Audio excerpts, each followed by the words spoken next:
Hola a todos y bienvenidos.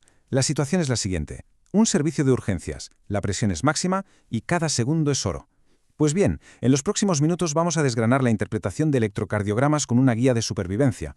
Muy práctica, muy directa, pensada para tomar esas decisiones clínicas que son cruciales cuando el tiempo apremia.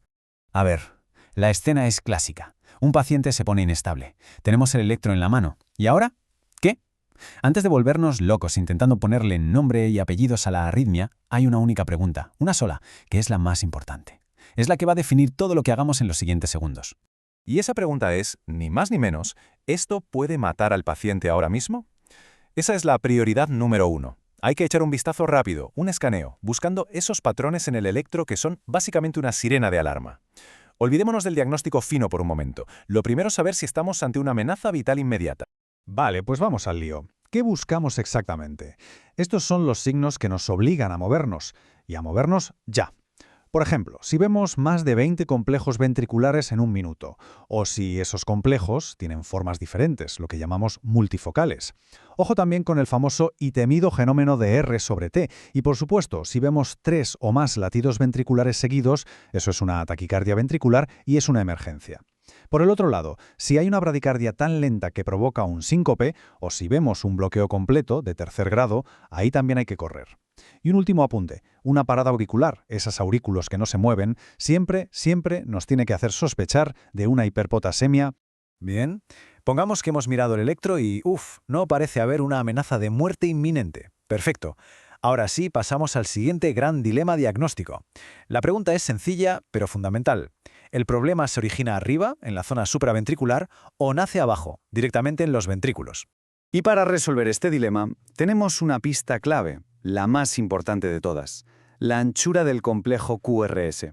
Es que su forma, si es estrecho o si es ancho, nos está contando literalmente qué camino ha seguido el impulso eléctrico para recorrer el corazón.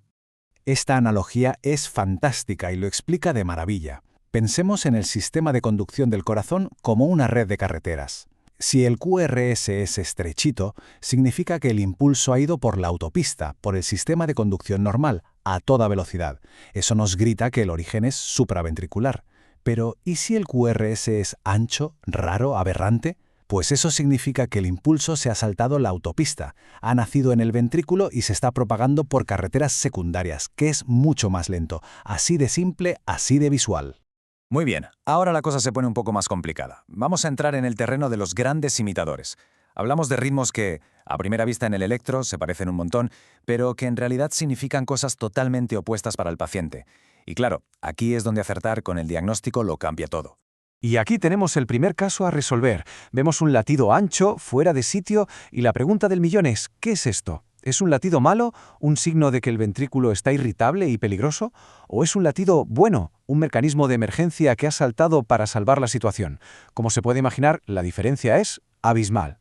La clave para no confundirlos está toda en esta tabla. Pero si hay que quedarse con una sola cosa, es el timing, el momento en que aparece. Fijaos, el latido de escape siempre llega tarde. Aparece después de una pausa más larga de lo normal, porque el marcapasos que tenía que disparar antes ha fallado. En cambio, la extrasístole ventricular siempre llega pronto. Es prematura, se adelanta. Uno es un plan B, un rescate. El otro, una señal de que hay un foco irritable. Esta frase me encanta porque lo clava. Es que uno aparece porque el corazón, por así decirlo, se está apagando, y el otro porque una parte de él está demasiado encendida, demasiado excitada.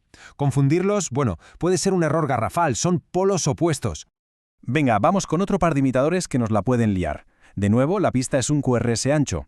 La duda que nos asalta es, ¿estamos viendo un extrasístole ventricular, o sea, un latido que nace donde no debe, o en realidad es un latido normal que viene de arriba, pero que se ve ancho porque hay un bloqueo de rama, un atasco en la conducción? Pues para distinguirlos, hay un pequeño algoritmo de 3 pasos que funciona genial. Paso 1. Buscar la onda P. ¿Hay una P justo antes de ese QRS ancho? Si la hay, casi seguro es un bloqueo de rama. ¿No la hay? Entonces probablemente es una extrasístole.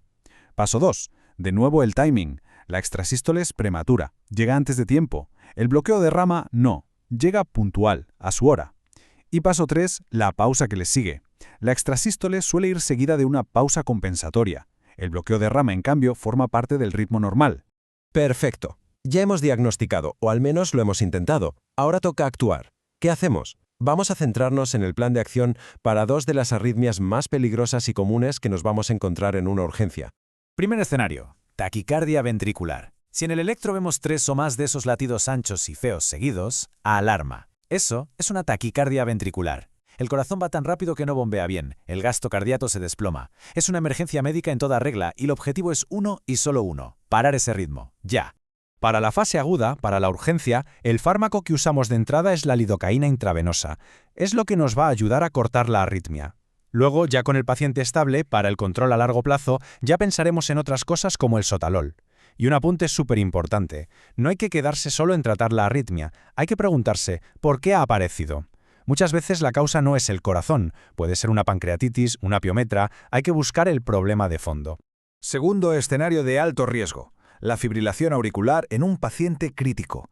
Aquí el problema es que las aurículas, en vez de contraerse, están como temblando. Es un caos. Y ese caos eléctrico bombardea el ventrículo con cientos de estímulos por minuto, volviéndolo loco y haciendo que se contraiga a una velocidad de vértigo. Y cuando digo de vértigo, hablo de esto: más de 200 latidos por minuto. A esa velocidad es imposible que el corazón se llene de sangre de forma eficaz entre latido y latido. El resultado: el gasto cardíaco cae en picado. Por eso, y esto es fundamental, en la urgencia el objetivo no es que la aurícula deje de fibrilar, el objetivo es controlar la frecuencia, es decir, frenar al ventrículo. ¿Y cómo lo frenamos? Pues usando fármacos que actúan como un guardia de tráfico en el nodo auriculoventricular. Fármacos como la digoxina o los betabloqueantes le dicen al nodo: oye, de todos estos estímulos que te llegan de arriba, deja pasar solo unos pocos. Así, bajamos la frecuencia del ventrículo, el paciente mejora y ganamos tiempo para investigar qué enfermedad cardíaca está causando todo esto. Bueno, y para cerrar todo esto, vamos a resumirlo en una especie de algoritmo de bolsillo. Un sistema de 4 pasos, muy simple, para enfrentarse a cualquier electro con una arritmia y no entrar en pánico. A ver, repasamos. Paso 1. ¿Hay una onda P por cada QRS? ¿Y están relacionadas? Si la respuesta es no, ya podemos pensar en un bloqueo o en un origen ventricular. Paso 2. ¿El latido raro es prematuro o tardío? Si es precoz, es una extrasístole. Si es tardío, es un escape. Paso 3. ¿El QRS es estrecho o ancho? Estrecho apunta a supraventricular, ancho a ventricular o a un bloqueo de rama. Y el paso 4, que es crucial, es volver al principio. Con todo lo que ya sabemos, ¿hay algún criterio de los que vimos que nos diga que esto es una emergencia vital? Y para acabar, una pregunta final más para la reflexión personal. Después de este repaso rápido, ¿cuál es ese patrón de arritmia que al verlo todavía genera esa pequeña duda? Uy, ¿esto qué era? Identificar ese punto débil y pensar por qué nos cuesta tanto es el primer paso para dominarlo por completo. Ahí lo dejo.